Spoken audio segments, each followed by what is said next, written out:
ان الحمد للہ نحمده ونستعینه ونستغفره ونعوذ باللہ من شرور انفسنا ومن سیئات اعمالنا من يهده اللہ فلا مضل له ومن يضلل فلا هادی له واشهد ان لا الہ الا اللہ وحدہ لا شریک له واشهد ان محمدا عبده ورسوله اما بعد فان خیر الحدیث کتاب اللہ وخیر الہدی ہدی محمد صلی اللہ علیہ وآلہ وسلم وشر الامور محدثاتها وكل محدثة بدعة وكل بدعة ضلالة وكل ضلالة في النار.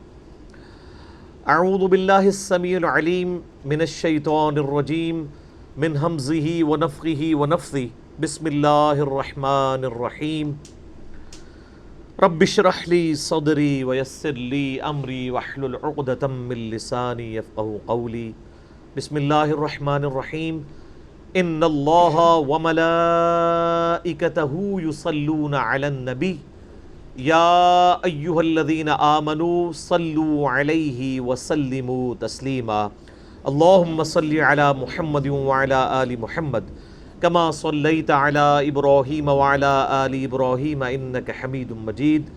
اللہم بارک علی محمد وعلی آل محمد کما بارکت علی ابراہیم وعلی آل ابراہیم انک حمید مجید. اللہم ربنا آتنا فی الدنیا حسنة وفی الآخرة حسنة وقنا عذاب النار. ربنا آتنا من لدنک رحمة وہیئ لنا من امرنا رشدا. لا الہ الا انت سبحانک انی کنت من الظالمین. لا حول ولا قوة الا باللہ حسبنا اللہ ونعم الوکیل. یا حی یا قیوم برحمتک استغیث اصلح لی شأنی کلہ ولا تکلنی الی نفسی طرفۃ عین. آمین. الحمدللہ آج 7 جولائی 2019 کو سنڈے کے دن قرآن کلاس نمبر 332 میں ہم اللہ کے فضل سے پارہ نمبر 30 کا آغاز کرنے جا رہے ہیں. اللہ کی یہ بڑی کرم نوازی ہے کہ آلموسٹ 9 سالوں کے بعد ہم اس سٹیج پہ پہنچے ہیں کہ آخری پارے تک اللہ نے رسائی فرما دی. ہماری یہ قرآن کلاسز جو ہیں وہ اکتوبر 2010 میں شروع ہوئی تھیں اور آج جولائی 2019 ہے. امید ہے کہ اکتوبر 2019 تک یعنی ودن 9 ایئرس ہمارا یہ قرآن حکیم کی جو تفسیر کلاس ہے یہ مکمل ہو جائے گی انشاءاللہ تعالی. جب 300 نمبر کلاس تھی تو میں نے بڑی ڈیٹیل کے ساتھ 35-40 منٹ ان تفسیر کلاسز کے اوپر گفتگو کی تھی کہ ہم کیوں اتنی ڈیٹیل چیزیں ریکارڈ کروا رہے ہیں.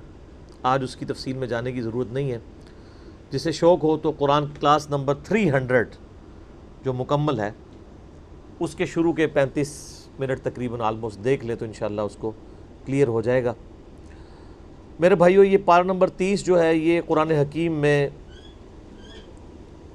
اللہ تبارک و تعالیٰ کی سب سے سخت اور ہمارے اعتبار سے تلخ ترین گفتگو ہے. مصحف کی ترتیب کے اعتبار سے یہ پارہ اینڈ پہ ہے، اس کی صورتیں اینڈ کے اوپر ہیں. 78 نمبر صورت سے لے کر 114 تک. لیکن ترتیب نزولی کے اعتبار سے یہ قرآن حکیم کی شروع کی صورتیں جو نازل ہوئیں ان میں سے یہ صورتیں ہیں. عربی لنگوسٹک کا شاہکار ہیں یہ صورتیں. قرآن حکیم میں جو ایک ڈیوائن میوزک کہہ لیں یا ملکوتی غنا کہہ لیں، ایک صوتی آہنگ کہ آیات کنکلوڈ ہوتی ہیں تو بڑے ملے جلے الفاظ کے ساتھ، جس کا کلائمیکس سورۃ الرحمن ہے.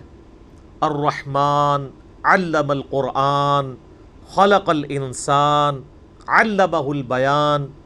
تو یہ ایک جو اس میں ریدم پایا جاتا ہے نا، یہ پرفیکٹ فارم میں ریدم جو ہے وہ پارہ نمبر 30 میں آپ کو نظر آئے گا. اتنی پرفیکشن کے ساتھ اور کہیں نہیں ہے. اور ظاہر ہے یہ پرفیکشن اس لیے نہیں ہے کہ قرآن حکیم کوئی شاعرانہ کلام نہیں ہے. اگر بالکل ردیف قافیے ایک جیسے ہوں تو وہ ایک شاعری والا معاملہ ہو جاتا ہے. اور نبی علیہ السلام کے بارے میں سورہ یاسین میں آیا وَمَا عَلَّمْنَاهُ الشِّعْرَ وَمَا يَنبَغِي لَهُ، ہم نے اس نبی علیہ السلام کو شعر کہنا نہیں سکھایا اور نہ یہ ان کی شان کے لائق ہے، بلکہ یہ تو اللہ کا قرآن ہے روشن آیات کے ساتھ. لیکن عرب کے لوگ چونکہ شعر و شاعری کے ساتھ شغف رکھتے تھے اور زبان ان کی اتنی پرفیکٹ تھی کہ وہ عام گفتگو میں بھی ردیف قافیے ملا دیا کرتے تھے فی البدی. ایک تو نا شاعر، عام لوگ بھی، اور یہ نہیں ان کی گفتگو کا ایک سٹائل تھا. اسی لیے اللہ تعالیٰ نے قرآن حکیم کو ان کے لیے معجزہ بنا دیا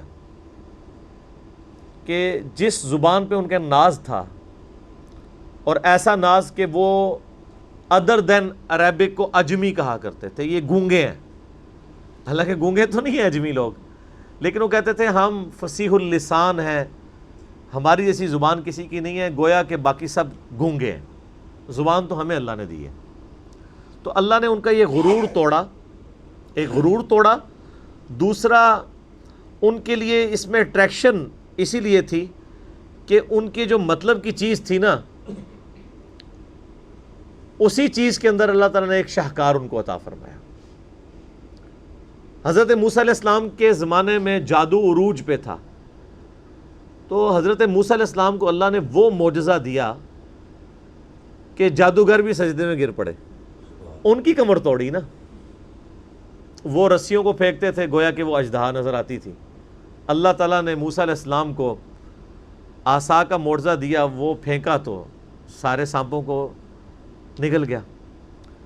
عیسیٰ علیہ السلام کے زمانے میں طب، ڈاکٹری کا عروج تھا، یعنی وہ جو رومنز تھے وہ ماہر مانے جاتے تھے علاج کی فیلڈ میں.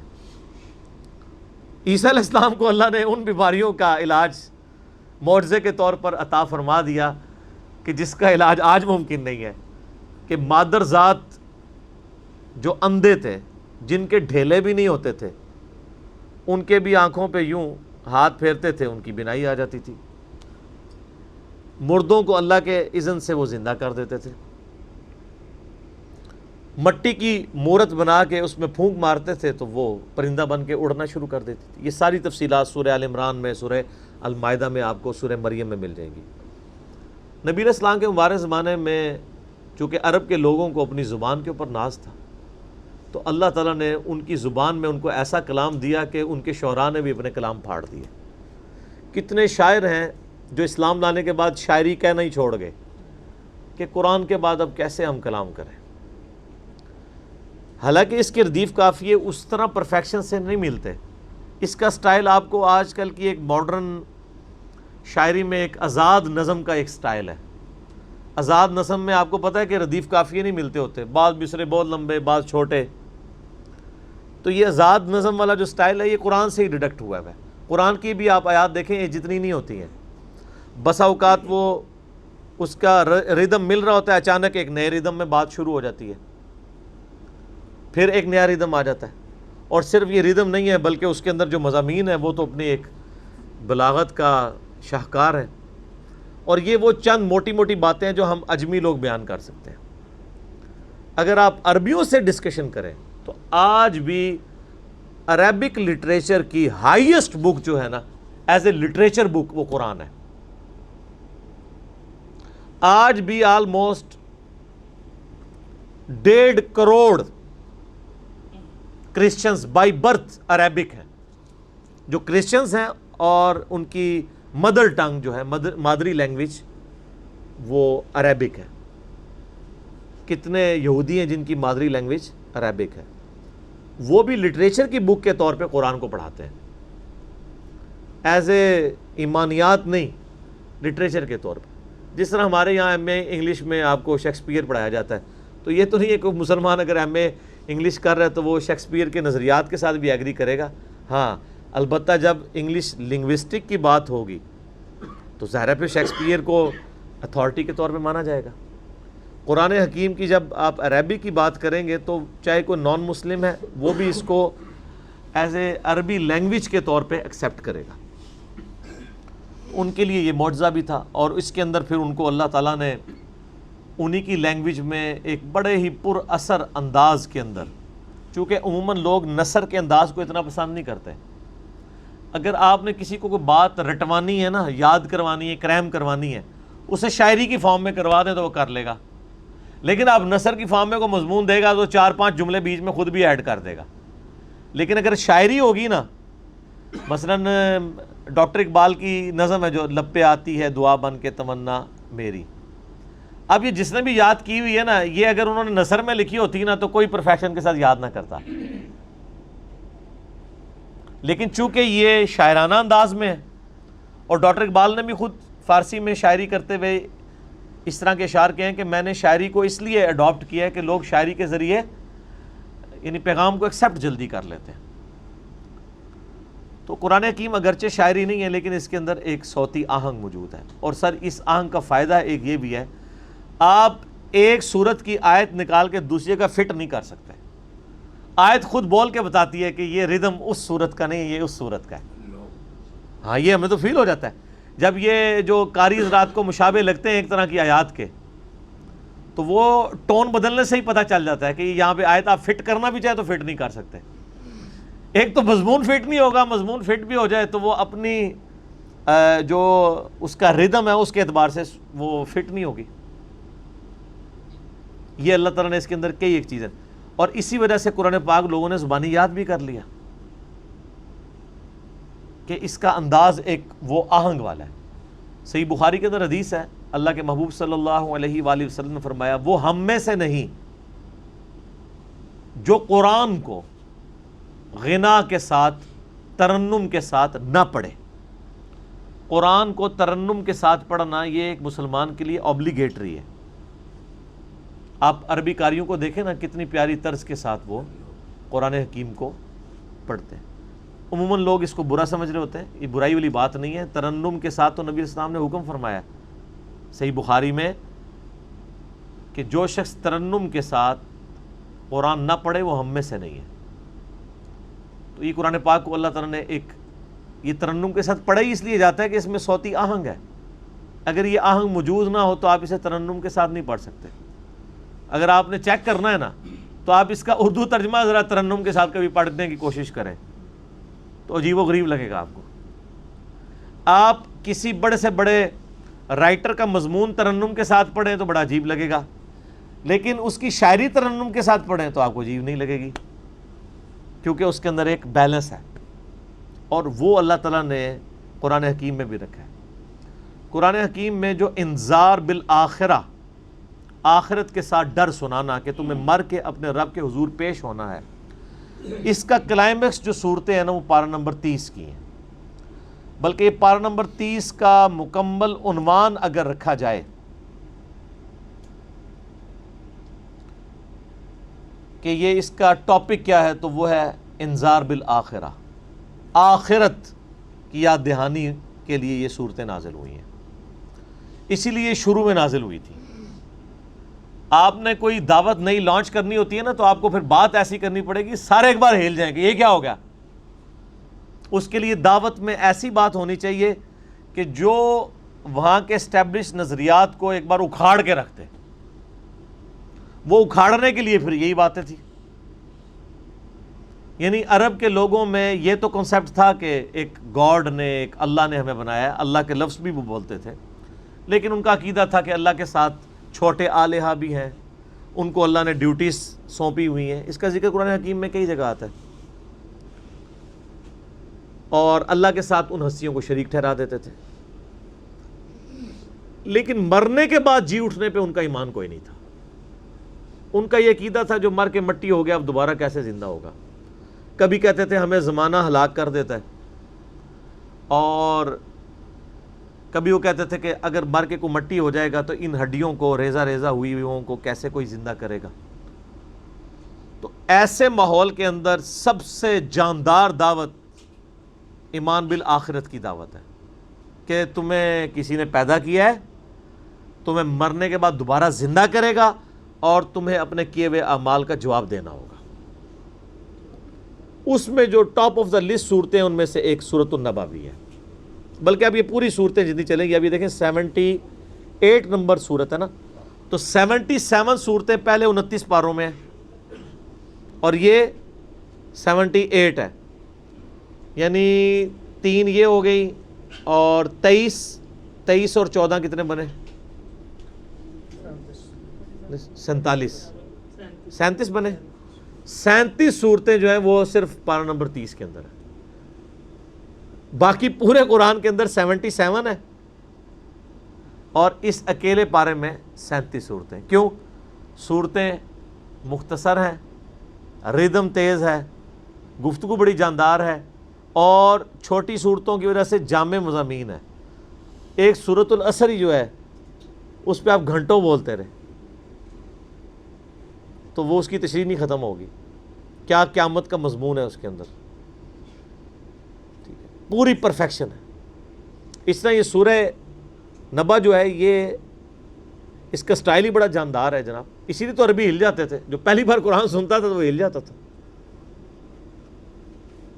کہ یہ کلام جو ہے وہ کسی انسان کا کلام نہیں ہے جس میں اتنی جان ہے. کتنے اصحاب کی جو ایمان لانے کا جو سبب ہے وہ قرآن حکیم میں بنا ہے، اور جو ایمان نہیں بھی لائے وہ بھی چھپ کے قرآن سنا کرتے تھے. مزہ ہی بڑا تھا. سر نبی علیہ السلام جب تلاوت کرتے تھے تو وہ چھپ کے سنا کرتے تھے، ایمان لانے کے لیے نہیں، ٹیسٹ لینے کے لیے.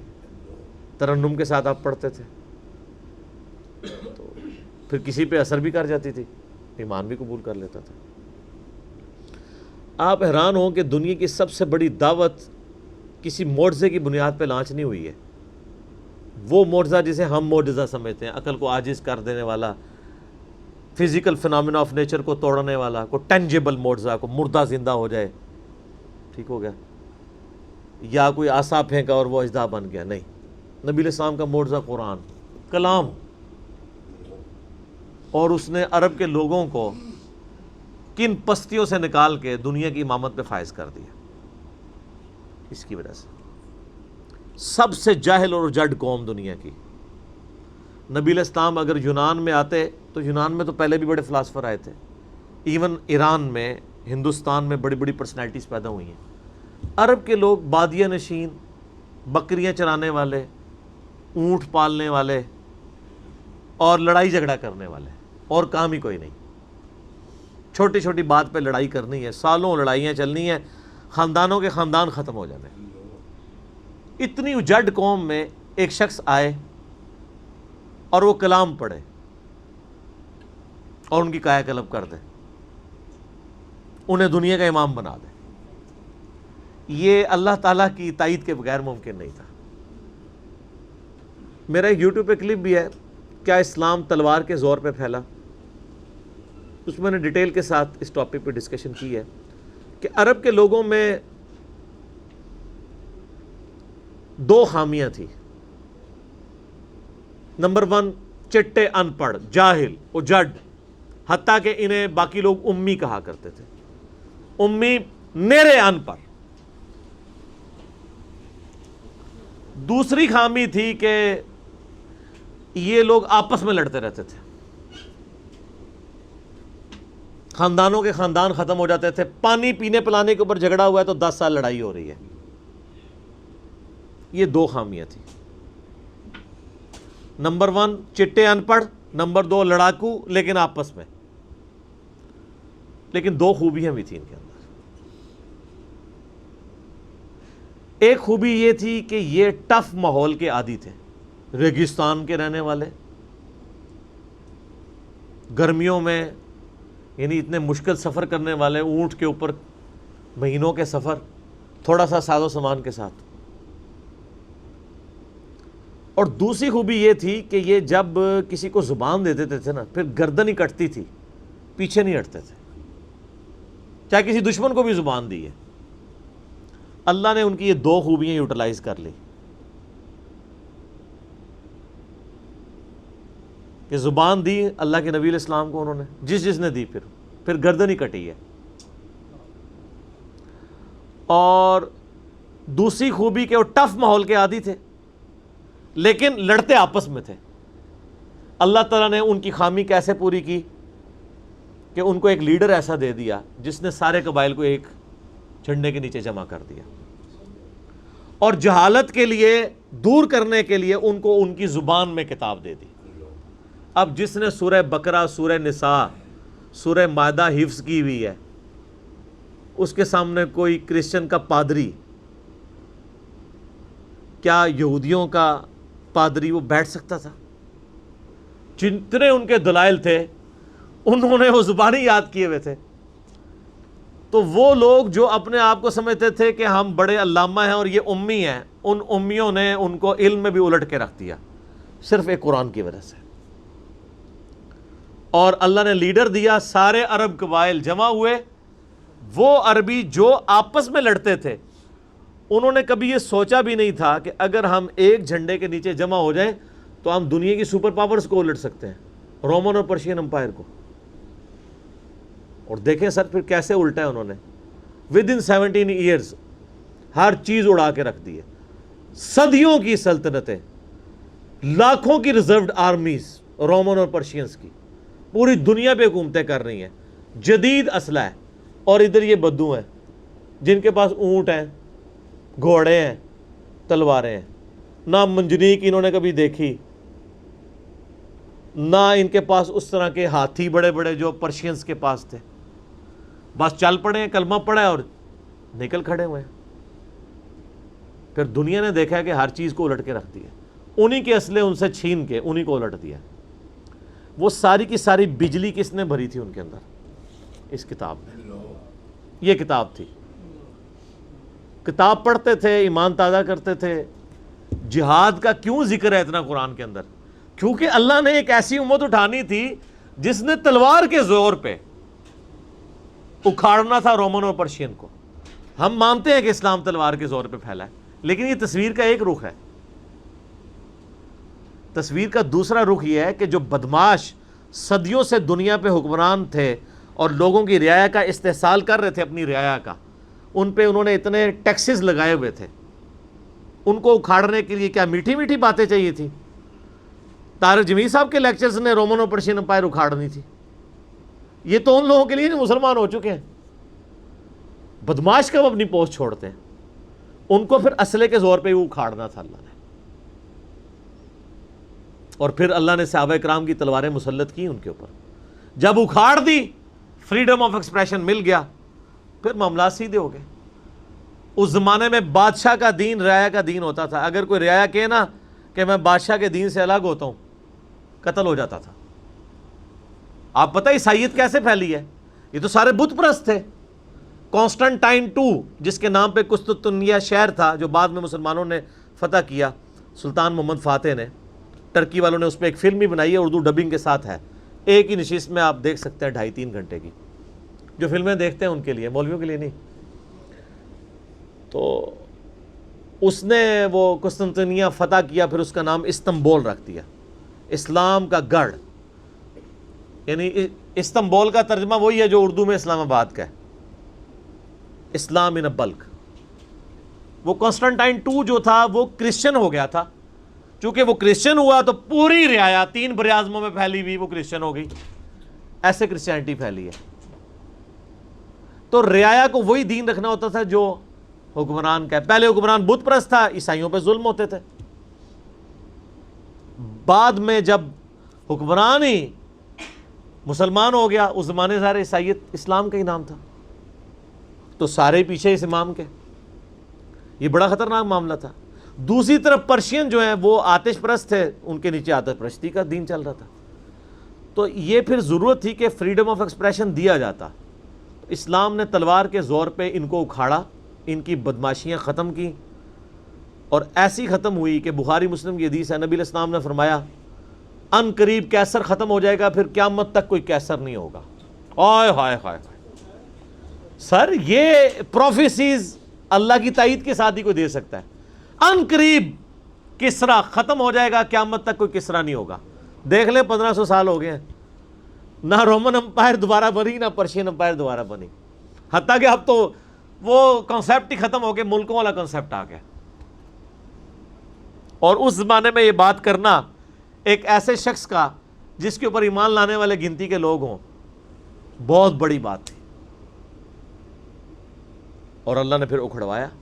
اور آج فریڈم آف ایکسپریشن ایسا ہے کہ آج تلاوت ہو رہی ہوتی ہے تو ٹرمپ بھی بیٹھ کے سن رہا ہوتا ہے۔ کیوں؟ حالانکہ وہ کرسچن ہے۔ فریڈم آف ایکسپریشن آ گیا۔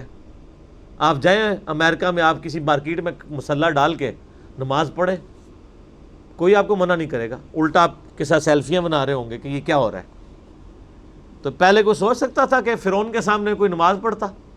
اور جادوگروں نے ذرا سی بات کی، ایمان لے کے آئے تو میں تمہیں سولی دے دوں گا۔ تو یہ اسلام اس دور جدید کا خالق ہے، اور یہ دور جدید کو تخلیق جو اسلام نے دی ہے وہ قرآن کے ذریعے دی ہے۔ ایک علامہ وحید الدین خان صاحب ہیں انڈیا کے، 90+ ان کی ایج ہے، انہوں نے کتاب لکھی ہے اسلام دور جدید کا خالق، اسی ٹاپک کو ایڈریس کیا۔ کمال کی کتاب ہے وہ، اور پڑھنے سے تعلق رکھتی ہے، آپ گوگل سے اس کا PDF بھی ڈاؤن لوڈ کر سکتے ہیں، چھوٹی سی کتاب ہے۔ تو انگلش میں بھی ایک کتاب انہوں نے لکھی ہے گاڈ رائزز، خدا ابھرتا ہے۔ خدا پھر جو ابھرا ہے نا جی قرآن کے ذریعے، ٹھیک ہے۔ خدا کو تو خیر مخلوق کی ضرورت نہیں ہے، لیکن مخلوقات نے جو تماشا بنایا ہوا تھا نا، اس تماشے کو ہمیشہ کے لیے اللہ تعالیٰ نے اپنے پیغمبر امام اعظم سیدنا و مولانا محمد رسول اللہ صلی اللہ علیہ وآلہ وسلم کے ذریعے شرک کا خاتمہ کر کے قیامت تک کے لیے جو دین اسٹیبلش کیا اس کتاب کے ذریعے۔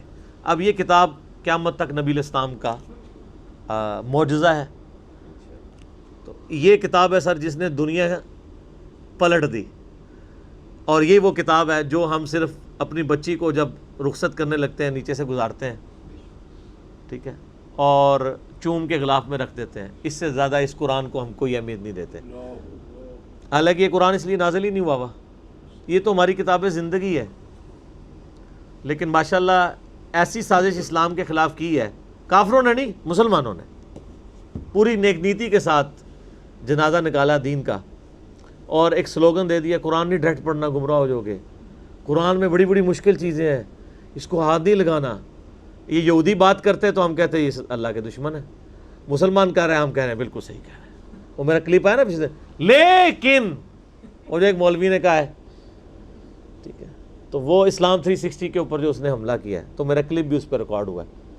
تو پہلے تو لوگ کہتے تھے یہ ہم ہی باتیں کرتا ہے، اب تو ویڈیو میں لوگ ریکارڈ کرا رہے ہیں کہ جی قرآن ڈائریکٹ نہیں پڑھنا، آپ گمراہ ہو جائیں گے۔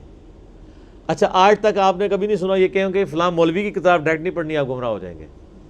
یعنی مولوی کڈا سیاڑا ہے کہ اس کو طریقہ پتہ ہے کہ میں نے بات کیسے سمجھانی ہے، اور اس کو ایسی کتاب لکھنی بھی آتی ہے جو گمراہ نہ کرے، اور اللہ کو ایسی کتاب نہیں دینی آئی کہ جو گمراہ ہونے سے بچا لے۔ قرآن میں کہاں ہے کہ یہ گمراہ کرتا ہے؟ وہ تو اللہ نے ٹانٹ کیا کہ جو قرآن پہ ایمان نہیں لاتے وہ گمراہ ہوتے ہیں، جو ایمان لے آئیں اور بات مان لیں وہ کیسے گمراہ ہوں گے؟ یہ تو تعریف کی ہے انہوں نے۔ تو اس کتاب نے جناب دنیا کی کایا کلب کی ہے، اور اس کا ٹیسٹ آپ تبھی فیل کر سکتے ہیں جب آپ عربی جانتے ہوں تھوڑی بہت، یا پھر اگر آپ نے اردو میں ٹیسٹ لینا ہے نا تو آپ مولانا مودودی رحمہ اللہ کا ترجمہ پڑھیں، وہ اسی سوز و گداز کو ٹرانسلیٹ کرتا ہے اردو کے اندر۔ میں نے ابھی تک کسی اور بندے کے ترجمے کو نہیں دیکھا کہ جو ترجمے بڑے لوگوں نے کیا، احمد بریلوی صاحب نے، شریف تھانوی صاحب نے، ان دونوں کے ترجمے تو ویسے ہی وقت کے ساتھ ختم ہو گئے اس لحاظ سے کہ اس میں تو کئی الفاظ جو ہیں وہ پرانی اردو کے ہیں، ہمارے نئے بچوں کو تو سمجھ نہیں آتی یہ لکھا کیا ہوا ہے۔ ہم نے کئی سنگتیں ہلاک کر دیں، سنگتیں پتہ کسے کہتے ہیں؟ نہیں پتہ۔ کئی امتیں، انہوں نے امت کا ترجمہ سنگت کیا، اس زمانے میں وہ چلتا تھا، ٹھیک ہے۔ آج کل اگر آپ اعلیٰ حضرت کا یہ ترجمہ رکھیں تو لوگوں کو نہیں سمجھ آئے گی، لیکن مودودی صاحب نے چونکہ لیٹسٹ اردو میں ترجمہ کیا اور پھر وہ سوز و گداز ٹرانسفر کیا۔ میرا چیلنج، آپ کوئی قرآن کی صورت نکالیں اپنی مرضی کی، باقی ساروں کے ترجمے رکھیں، پھر مودودی صاحب کا بھی پڑھیں، تو آپ کو لگے گا کہ آپ کا دل تیزی سے دھڑکنا شروع ہو گیا ہے۔ الفاظ کے چناؤ، پھر اس میں جو ردم ہے، اور وہ انہوں نے تفہیم القرآن کے مقدمے میں لکھا ہے کہ میں نے دیکھا ہے کہ ہمارا نوجوان قرآن ترجمے سے لے کے بیٹھتا بھی ہے نا تو بور ہو جاتا ہے، تو ان کا میں نے سمجھا کہ کیوں ہوتا ہے بور، کیونکہ وہ تو پڑھ رہے تھے اردو میں، اللہ نے تو قرآن نازل کیا عربی میں، عربی اس نے سیکھنی کوئی نہیں ہے، اور اردو نے جو ترجمہ کیا ہوا ہے وہ انہوں نے ترجمہ کیا ہوا ہے ایز اے اسٹوری بک۔ یہ تو کتاب زندگی ہے، یہ تو زندہ کتاب ہے، بلکہ مسلمانوں کی زندگی کا سبب ہے۔ صحیح مسلم میں حدیث ہے، اللہ اس کتاب کی وجہ سے قوموں کو عروج دے گا اور اس کتاب کی وجہ سے لوگوں کو، امتوں کو زوال دے گا، جس کو ڈاکٹر اقبال نے پھر شعر میں کہا، وہ زمانے میں معزز تھے مسلمان ہو کر اور تم خوار ہوئے تارک قرآن ہو کر۔ وہ زمانے میں معزز کون؟ صحابہ، اہل بیت، تابعین، تبع تابعین، اور تم خوار ہوئے کون؟ اسی، اور صرف اسی نہیں، ساڑھے بزرگ بھی۔ یہ نہ سمجھیے گا، ظاہر آپ تو ہم کہہ سکتے ہیں نا، ڈاکٹر اقبال کے زمانے میں انڈیا، پاکستان، بنگلہ دیش کے جتنے بابے ہیں زندہ تھے، آج تو کہہ سکتے ہیں مر گئے ہیں۔ ڈاکٹر اقبال جب یہ شعر کہہ رہا تھا تم خوار ہوئے ایک تارک قرآن ہو کر، تو وہ خوار احمد بریلوی صاحب، اشرف تھانوی صاحب، یہ سارے لوگ زندہ تھے اس وقت، تو انہی کو ہی کہہ رہے تھے نا۔ حتیٰ کہ قرآن کے ترجمے کو بھی گناہ سمجھا گیا، یہ تو بہت بعد میں ترجمہ ہوا ہے، پہلا ترجمہ شاہ ولی اللہ دہلوی نے کیا۔ پہلے تو لوگ کہتے ہیں قرآن کا ترجمہ کرنے کی ضرورت نہیں ہے، اور یہاں لوگ کہتے ہیں بزرگوں کی بڑی خدمات ہیں۔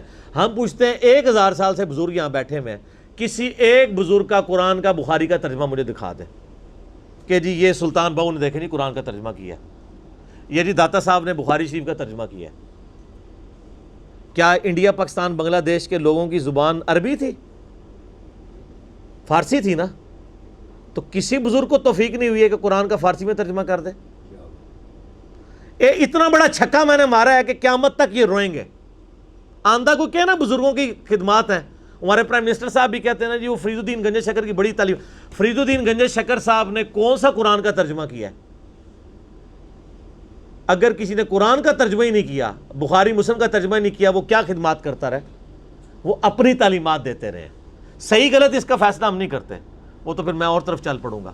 صرف جو خدمات والا ڈونگ رچایا ہوا ہے نا، وہ میں آپ کو بتا رہا ہوں۔ جتنوں کے مزار بنائے ہوئے ہیں آپ نے، کسی ایک کا ترجمہ دکھا دیں قرآن کا، تو یہ پھر انہوں نے جان بوجھ کے سیاست کی اسلام کے نام کے اوپر، اپنی باتیں کرواتے رہے۔ سر ان کو پتا تھا قرآن کا ترجمہ ہو گیا، سورہ زمر اور سورۃ الانعام اگر اردو میں آ گئی تو بابوں کو کس نے پوجنا ہے؟ سر بخاری کا اگر ترجمہ ہو گیا تو ساروں نے تو رفع الیدین سے نماز پڑھنی ہے، بابے سارے بغیر رفع الیدین والے نے۔ یہ وجہ تھی کہ بڑی ہوشیاری ہے انہوں نے، یہ نہ سمجھو پولے سمجھے، بہت ہوشیار سمجھے۔ اور دیکھ لینا پھر اب رزلٹ سامنے آ گیا، جدھر ترجمے ہوئے ہیں وہ کہنا نہیں پیو دادے تے ایتھے ہاتھ بندہ سی، اے ایتھے بندہ ہے، تو رزلٹ نکل آیا نا۔ اسی لیے بزرگ جو کام کرتے ہیں وہ حکمت سے خالی نہیں ہوتا۔ ہاں انہوں نے بڑی ہوشیاری دکھائی ہے آپ کے ساتھ، لیکن اللہ کا وعدہ ہے هو الذی ارسل رسولہ بالہدی ودین الحق لیظہرہ علی الدین کلہ۔ قرب قیامت سے پہلے دین کو غلبہ ملنا ہے، غلبہ بابوں کے ذریعے نہیں ملنا تھا، اسی کتاب سے، جس کتاب نے پہلے غلبہ دلایا۔ اب آج دیکھیں بچہ اینڈرائڈ فون کھولے ہوئے ہے، کوئی آیت آتی ہے ترجمہ پڑھ لیتا ہے۔ تو سر یہ خدمت تو پھر انہوں نے کی ہے نا اسلام کی۔ اچھا یہ اینڈرائڈ فون کس رحمت اللہ علیہ نے بنایا تھا؟ وہ کہتے ہیں بزرگ تے دنیا ہی کلب کر دیں نگاہ مار کے، وہ بزرگوں نو لے آؤ تے ٹھیپا موبائل نیچے چلا سکتے۔ آپ مجھے بتائیں میں کسی بزرگ کو قبر سے نکالوں اور اس کو یہ موبائل چلا لے گا؟ آپ کا بچہ چلا لیتا ہے۔ اور کسی کا اگر اتنا ایمان ہے نا بزرگوں کے اوپر، تو آج والے بزرگوں پہ بھی ہے، تو میں نے ان کو بڑی دفعہ مشورہ دیا ہے کہ وہ بزرگ جو جناب دنیا چلا رہے ہیں، تو میں ان کو کہتا ہوں آپ کو بزرگوں کے ساتھ جہاز پہ بٹھاتے ہیں، جب 10 کلومیٹر ہائٹ پہ پہنچ جاتا ہے یہ بوئنگ جہاز، جب پہنچے تو ہم پائلٹ کو کہیں گے تو تے پائی بسم اللہ پڑھ کے تے پیراشوٹ نال کود جا، ہوں بزرگ چلان تے جہاز لینڈ کران، وہ کتنے لینڈ ہوئے گا جہاز؟ بزرگاں دے مرید بھی اس جہاز ہی نیچے بیٹھ لگے، جہاں تمہیں کہتے ہیں بزرگ دنیا چلا رہے ہیں ان کو بھی پتہ ہے جہاز کو نہیں لینڈ ہونا، اور جو جہاز نہیں لینڈ کرا سکتا، میں کہتا ہوں کسی بزرگ کو آپ لا کے جہاز کے کاکپٹ میں بھی بٹھا دیں نا، وہ نہیں لینڈ کرا سکتا۔ ہاں لینڈ کرائے گا اگلے جان جا کے، وہ بھی وہ نہیں کرائے گا، خود ہی ہوئے گا۔ سب کہانی ہے، کہانیوں کا دور ختم ہو چکا ہے، کیونکہ اب ایک نعرہ عام ہے، کون سا؟ کہ نہ میں وابی نہ میں بابی، میں ہوں مسلم علمی کتابی۔ تو یہ علمی کتابی جب ہم کہتے ہیں تو وہ وہ علم کون سا علم ہوتا ہے، وہ کتاب کون سی کتاب ہوتی ہے؟ یہ اللہ کی کتاب جس پہ ہم بات کر رہے ہیں۔ تو آپ دیکھیں میں اس پہ بھی 30-35 منٹ لگ گئے۔ اب آپ آ جائیں سورہ النبا کی طرف۔ اعوذ باللہ من الشیطان الرجیم، بسم اللہ الرحمن الرحیم۔ عما یتساءلون۔ اچھا یہ اتنی جاندار صورت ہے کہ میں اس صورت پہ 3-4 گھنٹے بول سکتا ہوں ایک ایک آیت پہ، چونکہ میں قرآن پاک میں ان آیات کے اوپر ڈیٹیل سے سائنٹیفک فیکٹس جتنے آ جائیں گے بول چکا ہوں، میں آج سکپ کروں گا۔ میں آپ کو صرف اس کی عربی کا ٹیسٹ اور اس کا ردم کا ٹیسٹ فیل کرواؤں گا تاکہ ٹائملی ہمارا درس ختم ہو جائے۔ تو پیچھے تقریباً 20-25 منٹ رہ گئے۔ عما یتساءلون، یہ کس چیز کے بارے میں ایک دوسرے سے پوچھ رہے ہیں؟ یعنی وہ جب نبی علیہ السلام نے کہا نا مر کے زندہ ہو گئے اللہ کے سامنے جاؤ گے، سب نے ایک دوسرے سے یار یہ کیا بات کر رہا ہے، ہڈیاں زندہ کر لی جائیں گی، اللہ کی بارگاہ میں پیش ہوگا۔ اب یہ ایک نئی خبر تھی تو سارے چیما گوئیاں شروع ہو گئی۔ وہ تو ان کو کیا پتا تھا نئی امت اٹھ رہی ہے۔ عن النبأ العظیم، یہ اس بڑی خبر کے بارے میں آپس میں چیما گوئیاں کر رہے ہیں۔ سب سے بڑی خبر کون سی ہے؟ قیامت۔ اس سے بڑی کوئی خبر نہیں ہو سکتی کہ مرنے کے بعد زندہ ہو کے اللہ کے سامنے پیش ہونا ہے۔ الذی ہم فیہ مختلفون، جس کے بارے میں یہ اختلاف کر رہے ہیں ایک دوسرے کے ساتھ۔ کوئی کہہ رہا ہے یہ نہیں ہوگا، کوئی کہے گا اگر ہو جائے گا تو خیر ہے، ادھر بھی موج لگی آگے بھی لگ جائے گی، مختلف باتیں کر رہے ہیں۔ کلا سیعلمون، یقیناً وہ اسے عنقریب جان لیں گے۔ ثم کلا سیعلمون، پھر یقیناً وہ اسے جان لیں گے کہ قیامت قائم ہونے والی ہے۔ اب قیامت قائم ہونے کا جو معاملہ ہے یہ منطقی ہے۔ دنیا میں انصاف نہیں ملتا الا ماشاء اللہ کسی کو مل جائے۔ آخرت کا دن ہمارے اندر جو اخلاقی حصہ ہے نا وہ ہمیں مجبور کرتی ہے کہ ایک دن ایسا ہونا چاہیے کہ دنیا میں اگر کسی کو انصاف نہیں ملا، کسی کا ساتھ زیادتی ہوئی ہے، اس نے صبر کیا ہے، تو اس کو کبھی نہ کبھی تو بدلہ ملنا چاہیے۔ اور وہی اللہ نے قیامت کا دن رکھا ہے۔ اب اللہ تعالیٰ اپنی کچھ فزیکل فینومین آف نیچر، التذکیر بآلاء اللہ کا ذکر کرتا ہے۔ الم نجعل الارض مہادا، کیا ہم نے زمین کو بچھونا نہیں بنایا؟ والجبال اوتادا، اور پہاڑوں کو میخیں۔ زمین کی ڈائنامک بیلنسنگ ان پہاڑوں کی وجہ سے۔ وخلقناکم ازواجا، اور تمہیں جوڑوں کی شکل میں پیدا کیا ہے۔ ایون نباتات اور حیوانات میں بھی جوڑے ہیں۔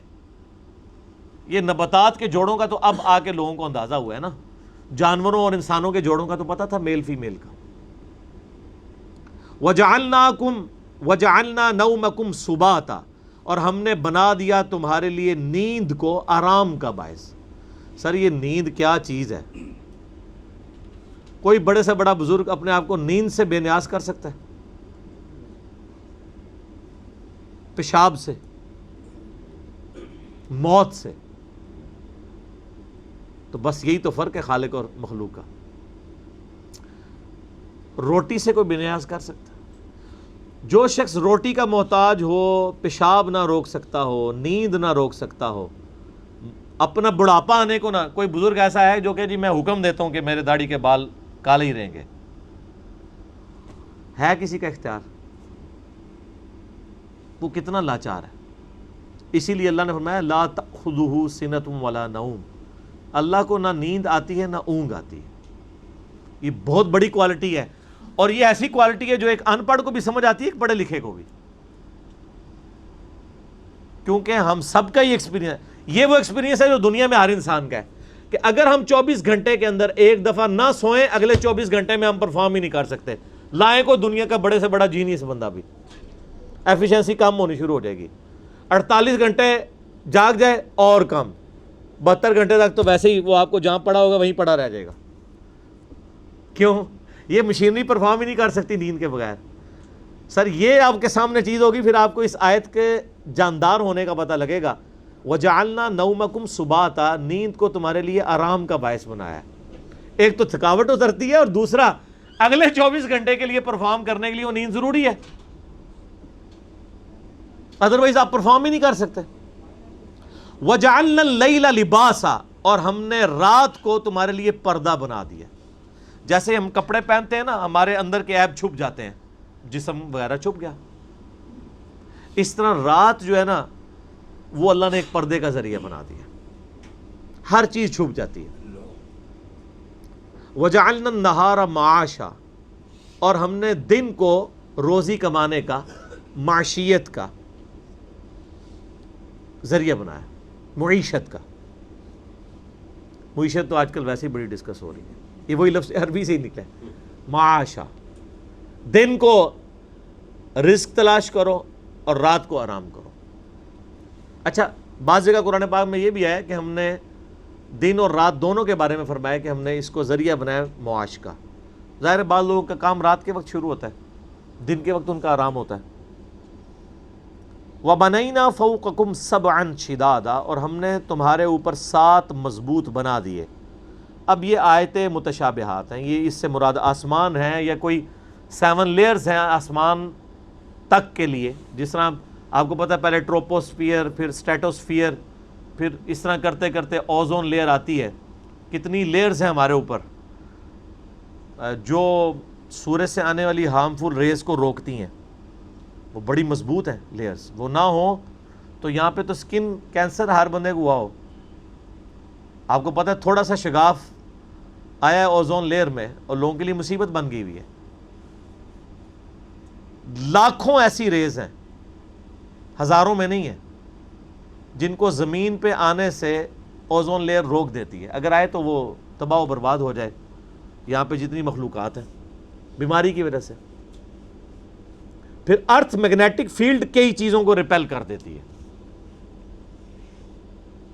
اور پھر ایسی لیئرز بھی ہیں کہ جو آپ کا یعنی ریفلیکٹ کرنے میں ریز کو مدد دیتی ہیں۔ ادروائز یہاں سے رے نکلی ہے تو وہ پھر آگے ہی چلی جائے، واپس زمین پہ ہی نہ آئے، پھر آپ کسی کے ساتھ فون پہ بات بھی نہ کر سکیں۔ یہ اللہ تعالیٰ کے معاملات ہیں۔ اب دیکھیں یہ سارے فزیکل فینومینا آف نیچر چل رہے ہیں۔ وَجَعَلْنَا سِرَاجًا وَهَّاجًا، اور ہم نے ایک نہایت ہی روشن چراغ بنا دیا ہے، سورج۔ یہ ساری دنیا کا نظام غوث کتب ابدال کی وجہ سے نہیں چل رہا، سورج کی وجہ سے چل رہا ہے۔ لیکن دیکھ لیں کتنا مظلوم ہے، المدد یا سورج کبھی کسی نے نہیں کہا۔ غوث کتب ابدال خود بیچارے سورج پہ ڈیپینڈنٹ ہیں۔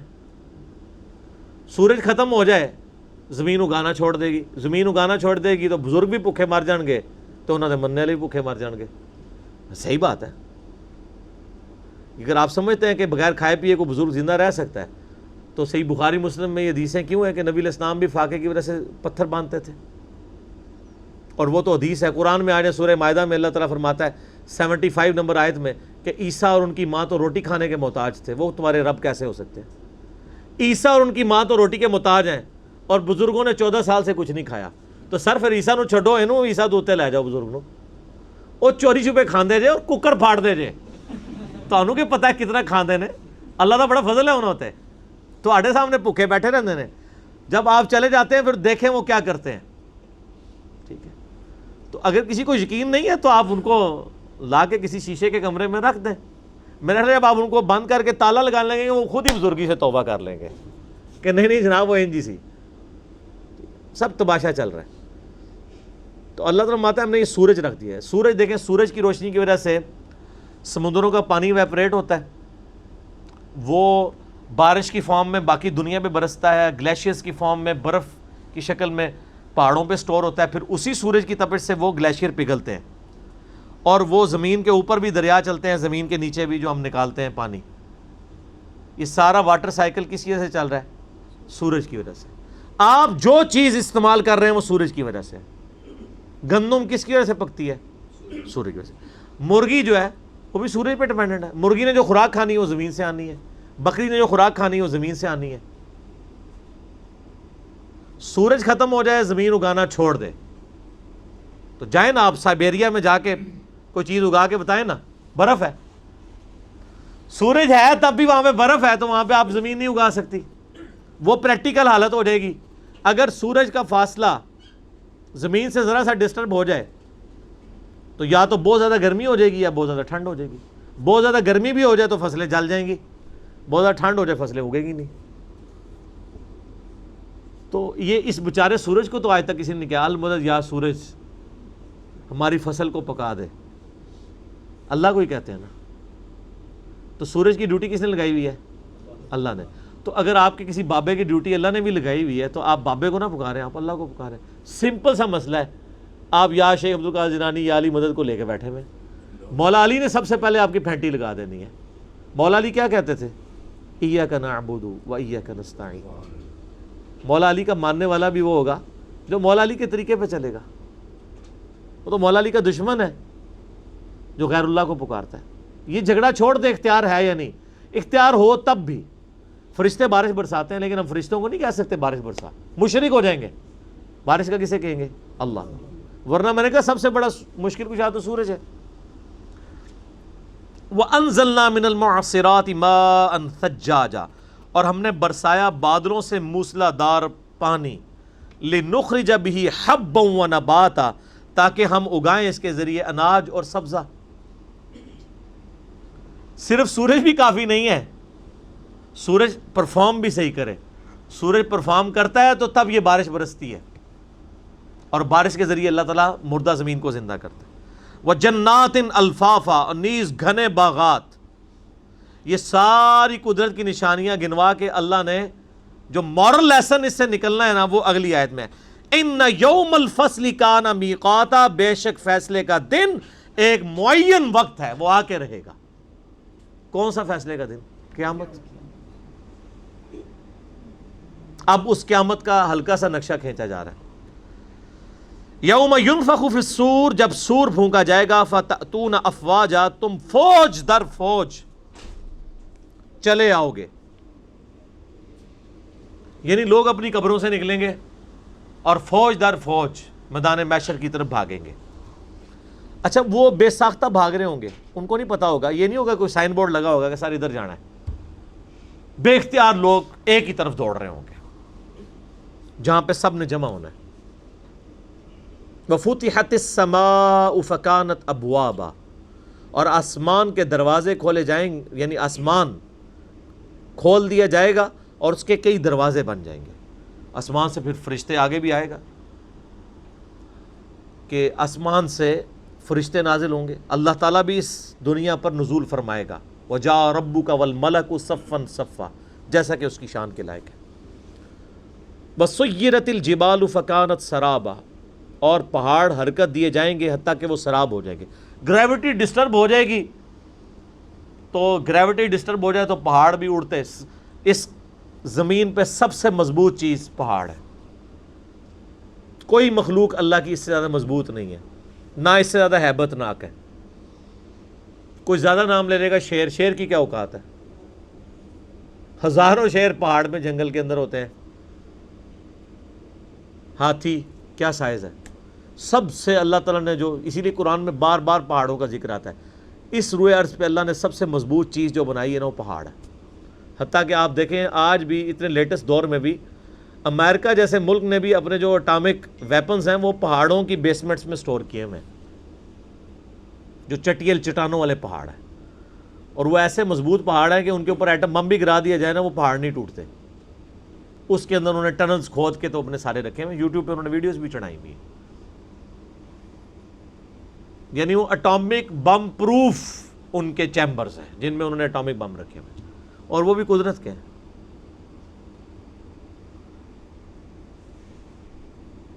ان جہنم کانت مرصادا، بے شک جہنم تو دھاک لگائے بیٹھی ہے،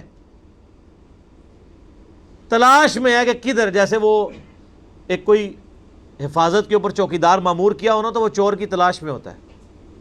تو اللہ نے الفاظ کیسا استعمال کیا ہے؟ دھاک لگائے. ایون کتا بھی جو مامور کیا جاتا ہے نا حفاظت کے لیے، وہ بھی دھاگ لگا کے بیٹھا ہوتا ہے کہ کہاں سے کوئی چور آئے تو میں اسے پکڑوں.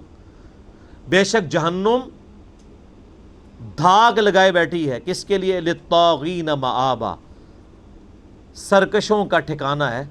جو سرکش اللہ کے نافرمان لوگ ہیں ان کے لیے جہنم تیار بیٹھی. لابثین فیہا احقابا، وہ اس میں رہیں گے بہت لمبے عرصے کے لیے. لا یذوقون فیہا بردا ولا شرابا، وہ نہ تو وہاں پر کوئی ٹھنڈی چیز پائیں گے اور نہ ہی پانی. الا حمیما وغساقا، سوائے کھولتے ہوئے پانی کے اور گرم پیپ کے، وَلِعَاذُ بِاللَّهِ تعالی۔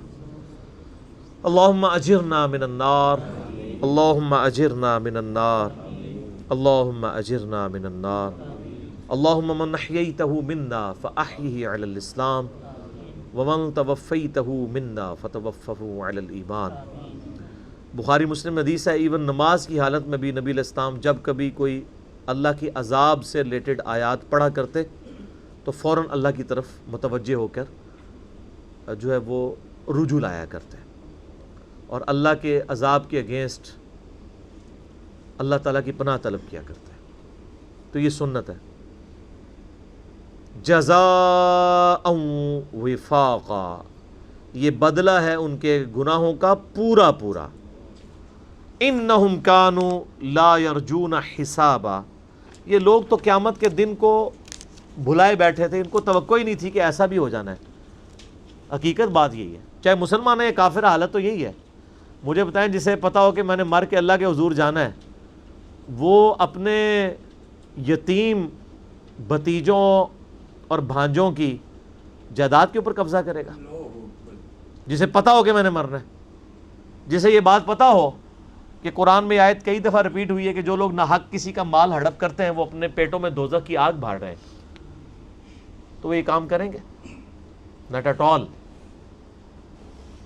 بلے شاہ سا مرنا نہ ہی گور پہ کوئی اور، یہ بڑا زبردست شعر انہوں نے کہا ہے۔ یہ ٹونٹ کے طور پہ، تانے کے طور پہ کہا ہے کہ جب ہم کسی کو قبر میں دفنانے جاتے ہیں نا تو ہم یہ سمجھ رہے ہوتے ہیں یہ تو کوئی اور مرا ہے، میں نے کدھر مرنا ہے۔ یہ لوگ جو کہہ رہے ہوتے ہیں نا ایک ڈوگمے کے طور پہ بات کر رہے ہوتے ہیں کہ ہاں جی ماری جانا ہے جی، اسی بھی مرنا ہی ہے، سارا نہیں مرنا ہے، اور کرتوت سب سے زیادہ اس کے برے ہوتے ہیں جو یہ کہہ رہا ہوتا ہے۔ تو نے مرنا ہو تو پھر تیری یہ حالت ہو۔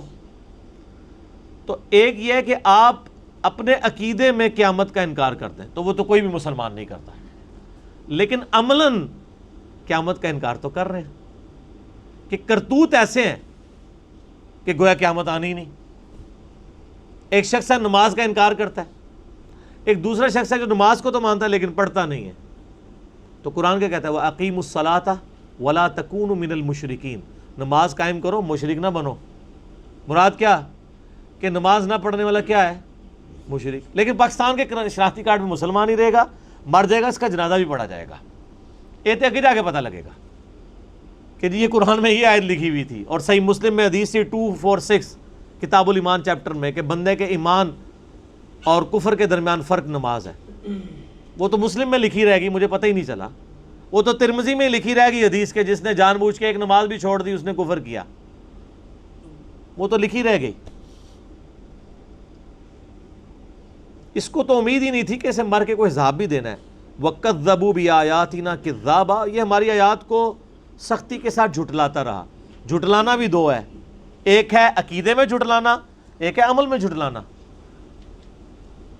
اچھا ہم لوگ ویسے ایک ٹکٹ میں کتنے مزہ کرنا چاہتے ہیں، ہم کہتے ہیں جی ہم مسلمان ہی ہیں نا جی، خیر ہے مسلمان ہے تو اب جو مرضی کریں۔ کافر کو کہتے ہیں کہ اسلام بڑا اچھا دین ہے، تو کافر پوچھے کیوں؟ جی یہ خوبیاں ہیں، اور اگلا وہ سوال کر دے کہ یہ آپ کے اندر موجود ہیں؟ نہیں، تو صرف مجھے اس دین کی طرف کیوں بلا رہے ہیں؟ یہی کہے گا نا۔ آج کوئی کافر آپ کے پاس آ جائے اور آپ سے سوال کرے کہ بتائیں مسلمان کے کیا بنیادی عقائد ہونے چاہیے، اللہ کی بارگاہ میں کامیابی کا ذریعہ کیا ہے، وہ کہے گا جی اللہ کی کتاب جو ہمارے نبی علیہ السلام ہمیں وفات سے پہلے دے کے گئے۔ اور اگلا سوال وہ یہ کر دے کہ آپ نے خود بھی یہ کتاب پڑھ کے اپنے عقیدے رکھے ہوئے ہیں، تو آپ کہیں نہیں میں نے تو آج تک نہیں پڑھی یہ کتاب ترجمے سے، تو آپ کافر کو کیا دعوت دیں گے؟ بہت خطرناک بات ہے کہ کافر کو تو آپ کہہ رہے ہیں کہ قرآن پڑھ کے مسلمان ہو، خود آپ قرآن پڑھ کے آپ خود مسلمان ہوا ہے تو جھٹلا ہی رہے نا، اپنے عمل سے تو جھٹلا رہے۔ عقیدے میں بے شک مانتا رہے، عقیدے میں تو کافر بھی مانتا ہے کہ قرآن ایک کتاب ہے جو ایک پیغمبر پہ نازل ہوئی ہے، وہ کہتے ہیں ہم اس پیغمبر کو نہیں مانتے، کتاب تو وہ بھی مان رہے ہیں، فرق تو کوئی نہ رہ گیا۔ بلکہ اگر آپ مجھ سے کرٹیکلی پوچھیں تو میں کہتا ہوں جو کلمہ پڑھنے والا ہے وہ بڑا مجرم ہے، اس کی مثال تو اس شخص کی سی ہے جو دریا کے کنارے پیاسا رہ جائے۔ مجھے بتائیں ایک بندہ ریگستان میں پیاسا مر جائے، اس کو پہ آپ کو زیادہ ترس آئے گا یا اس شخص پہ جو دریا کے کنارے پیاسا مر جائے، اس پہ زیادہ ترس آئے گا کہ یار یہ تو پانی تک پہنچ سکتا تھا۔ یہ کتاب زندگی ہمارے پاس ہے، ہم کسی کو دینے کے لیے تیار نہیں ہے۔ کیسے دیں گے؟ ہم خود ہی نہیں پڑھتے۔ وَكُلَّ شَيْءٍ أَحْصَيْنَاهُ كِتَابًا، حالانکہ ہم نے ہر چیز اپنے پاس گن کر لکھ لی تھی، یعنی تمہارے سارا نامہ اعمال لکھا ہوا ہے۔ فَذُوقُوا فَلَن نَّزِيدَكُمْ إِلَّا عَذَابًا، پس چکھو اب اس عذاب کا مزہ، اب ہم تم پر زیادہ نہیں کریں گے مگر عذاب ہی۔ دنیا میں ویسے کوئی آرام خور ہے اور بڑی اچھی زندگی گزار رہا ہے، کہتا ہے اللہ کا بڑا فضل ہے۔ تو یہ جو اللہ فرماتا ہے یہ جو فضل دنیا میں ہوتے رہے نا، جو تم سمجھتے رہے کہ وہ ہے تو ڈیل تھی اور تم فضل سمجھتے رہے، اب یہ جو فضل ہے نا وہ عذاب کی شکل میں ہی بڑھے گا۔ جو دنیا میں جو موجیں ماری ہیں وہ نہیں، وہ دنیا میں ہی فضل تھے، لیکن ایکچولی وہ فضل نہیں تھے، وہ آزمائش تھے۔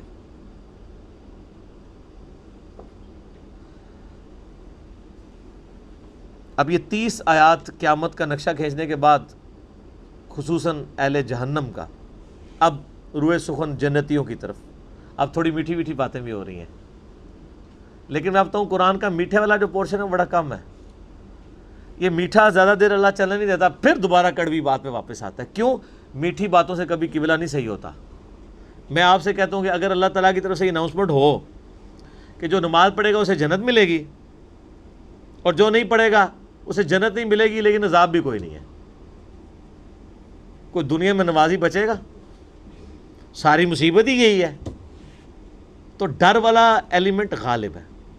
اچھا یہاں پہ میں ضمناً بتا دوں، یہ قرآن میں جو قیامت کا نقشہ مختلف جگہ پہ کھینچا گیا ہے، اس پہ تو 20 گھنٹے چاہیے بولنے کے لیے، بلکہ قرآن کا پورا مرکزی ٹاپک ہی یہی ہے۔ البتہ ہمارے ایک بڑے قریبی دوست ریحان احمد یوسفی صاحب، جن کا کلمی نام ابو یحییٰ ہے، انہوں نے ایک ناول لکھا ہے جب زندگی شروع ہوگی۔ اس کا میں نے تعارف پہلے بھی کروایا تھا، آپ کو آڈیو ریکارڈنگ میں بھی وہ مل جائے گا، جس میں قیامت کے دن کا انہوں نے نقشہ کھینچا ہے۔ بلکہ آپ یوٹیوب پہ جا کے لکھیں جب زندگی شروع ہوگی انٹروڈکشن، تو میرا 35-40 منٹ کی وہ ویڈیو ہے۔ انہوں نے واقعی وہ اس دن تک پہنچایا ہے قرآن کی آیات کے ذریعے، چونکہ وہ ہماری مدر ٹنگ میں، اس لیے ہمیں زیادہ اثر کرتا ہے۔ وہ بھی عربی میں لکھ دیتے یا انگلش میں تو کوئی اثر نہیں ہونا تھا، وہ تلاوت ہی ہونی تھی جس طرح اس کی ہو رہی ہے، ورنہ تو سب سے زیادہ پر اثر چیز تو یہ ہے۔ بالوں نے کمبائنڈ فارم میں اس پورے نقشے کو ایک جگہ کھینچا ہے کہ جب ایک نیک مردہ نکلتا ہے قبر سے اس کے ساتھ کیا ہوگا، اور ایک جو بد مردہ نکلتا ہے اس کے ساتھ کیا ہوگا، اور پھر پورے قیامت کے دن کیا کیا عذابات ہو رہے ہوں گے، اس کو بڑی مینیجیبل فارم میں انہوں نے پیش کیا۔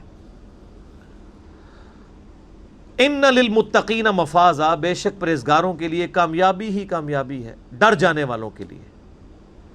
ڈر جانے والے کون ہیں؟ یہ متقی کا ترجمہ ہے ڈر جانے والے۔ ڈر جانے والے وہ ہیں جن کو یہ فکر لگ جائے کہ ہمیں ہماری مرضی کے بغیر کسی نے پیدا کیا ہے، اور اگر ہم نے اس کی اطاعت نہ اختیار کی تو ہماری ایسی کی تیسی پھیر کے رکھ دے گا۔ سر دنیا میں آپ کو کوئی نہیں بچا سکتا۔ مجھے بتائیں اگر آپ ایک لاعلاج مرض میں مبتلا ہو جائیں، خدا نہ خواستہ، تو آپ کے قریبی رشتہ دار بھی صرف آپ کی تیمارداری کر سکتے ہیں۔ یہ جو جتنے مریض کی چارپائی کے گرد لوگ بیٹھے ہوتے ہیں، کیا اس تکلیف کا تھوڑا تھوڑا حصہ شیئر کر رہے ہوتے ہیں؟ کہ جی ایک بندہ آ کے کہ سر 10% درد میں لیتا ہوں آپ کی، دوسرا کہ 10% میں، اور کرتے کرتے 100% ہی ختم ہو جائے۔ تکلیف ایک بندہ ہی کاٹ رہا ہوتا ہے، باقی صرف ہمدردی کر سکتے ہیں، تکلیف نہیں دور کر سکتے۔ سر میں نے لوگوں کو قریب المرگ دیکھا ہے، جوان لوگوں کو بھی، بس پاس بیٹھے ہوئے لوگ صرف ہمدردی کے 2 بول ہی بول سکتے ہیں، تکلیف سے ایک بندہ ہی گزر رہا ہوتا ہے۔ یہاں پہ تو اتنی ہمدردی کرنے والے ہیں، اس کے باوجود تکلیف سے ایک بندہ گزر رہا ہے، اور آخرت میں کسی کی جرت ہے وہ کسی کے ساتھ ہمدردی کر لے؟ وہ تو قرآن و حدیث میں درجنوں جگہ یہ آیا ہے کہ وہاں تو باپ کہہ رہا ہوگا یا اللہ میری اولاد لے لے مجھے چھوڑ دے، اولاد کہہ رہی ہوگی میرے ماں باپ لے لو مجھے چھوڑ دے، بیوی کہہ رہی ہوگی میرا خاوند لے لے یا اللہ مجھے چھوڑ دے۔ یہ آ جائے گی 2 صورتیں آگے جا کے، وہاں تو سارے ایک دوسرے کو فدیے میں دے رہے ہوں گے۔ یہاں جس اولاد کی خاطر حلال اور حرام کی تمیز ختم کیے ہوئے ہیں، وہاں کہیں گے یا اللہ میری اولاد لے لے مجھے چھوڑ دے۔ یہ حالت ہوگی۔ تو متقی سے مراد وہ ہے جو جسے یہ فکر لگ جائے کہ مجھے میری مرضی کے بغیر کسی نے پیدا کیا ہے، اور جو اتنا قادر ہے میرے اوپر جب وہ مجھے پکڑے گا تو مجھے کوئی چھڑا بھی نہیں سکے گا. دنیا میں نہیں کوئی چھڑا سکتا تو آخرت میں تو ویسے ہی کوئی ہمدردی نہیں کر سکے گا. حدائق و اعنابا، ان کے لیے باغات ہوں گے اور انگوروں کی بیلیں. وکواعب اترابا، اور ان کی ہم عمر عورتیں تو نہیں، لفظ لڑکیاں، یعنی اللہ تعالیٰ ان کو حوریں عطا فرمائے گا. ان حوروں کی کیا کوالٹیز ہیں وہ آپ تارجمی صاحب کی ویڈیوز دیکھیں. وَكَأْسًا دِهَاقًا، اور چھلکتے ہوئے جام، یعنی اللہ کی طرف سے مشروب، لیکن ایسے مشروب جن سے نشہ نہیں آئے گا.